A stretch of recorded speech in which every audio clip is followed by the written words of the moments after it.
The history of the conceptual framework for accounting and financial reporting. Early accounting practices. Long before there was a formal framework, accounting practices varied widely. Different countries and even different companies had their own ways of recording financial transactions. This inconsistency made it difficult for investors and other stakeholders to understand and compare financial statements. Need for standardization. The lack of standardized accounting practices led to calls for a more uniform approach to financial reporting. The idea was to create a common language for accounting that everyone could understand and trust. This was particularly important as businesses started to operate internationally, and investors needed reliable financial information from companies in different countries. Formation of the International Accounting Standards Committee, IASC. In 1973, a significant step was taken with the formation of the International Accounting Standards Committee, IASC. This organization was established by accounting bodies from 10 countries, including the United States, Canada, the United Kingdom, Australia, and Japan.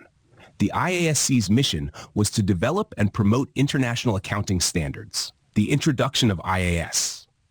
The IASC began issuing standards known as International Accounting Standards, IAS. These standards aimed to bring consistency to financial reporting across different countries. While IAS helped, there was still a need for a conceptual framework to underpin these standards and guide their development. The conceptual framework, an emerging idea.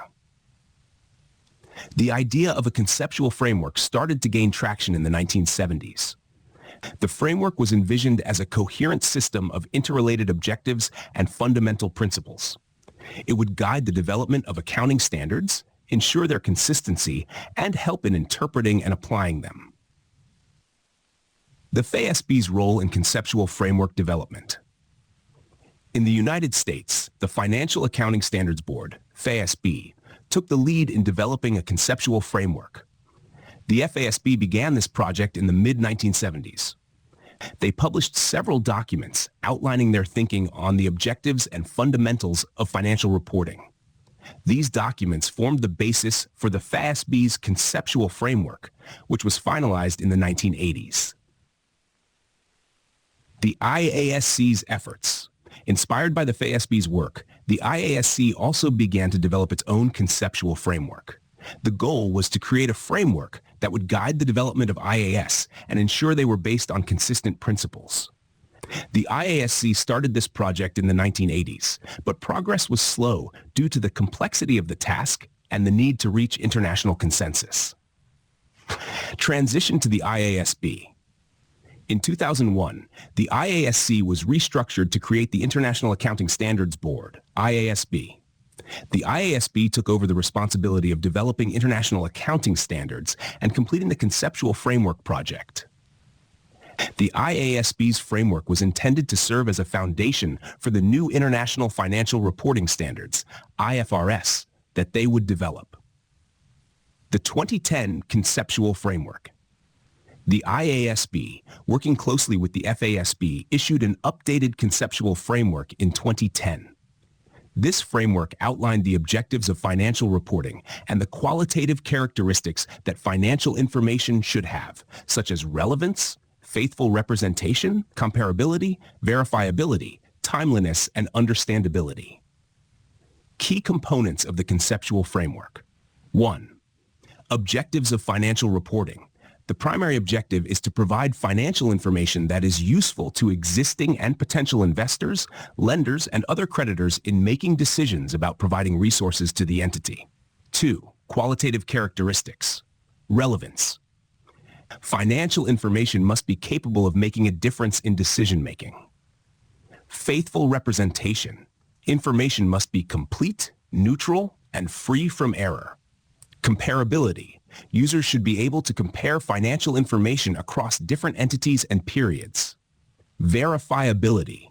Independent observers should be able to reach a consensus that the information is faithfully represented. Timeliness. Information should be available in time to influence decisions. Understandability. Information should be presented clearly and concisely. 3. Elements of financial statements. The framework defines the basic elements of financial statements, such as assets, liabilities, equity, income, and expenses.